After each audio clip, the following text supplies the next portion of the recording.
Gospodine Jankoviću, pre svega čestitke i vaše utisci s ove utakmice. Hvala na čestitkama, imali smo dobijen meč u prvom poluvremenu sa vođstvom, sigurnom igrom, mirnom igrom i nekoliko zicera koje nismo uspeli da pretvorimo golove.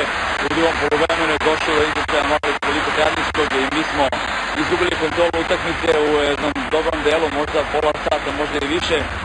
Video sam da ne ilazi gol Radničkog, pokušali smo izmenama da to sprečemo, međutim ušli smo u neizvesnu završnicu, pokazali smo još jednom da imamo dovoljno strpljenja i mirnoće da rešavamo neizvesne utakmice u finišu, hladnom glavom.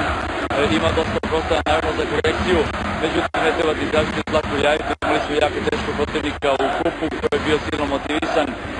Igrali smo utakmicu u sjajnom fudbalskom ambijentu koji je prosto prava milina za svakog fudbalskog čoveka. Želim Radničkom zaista sve najbolje i puno sreće u nastavku takmičenja. Mi se okrećemo u suboti i Smederevu. Hvala najlepše, još jednom čestitke na pobedi. Sada gospodin trenutak će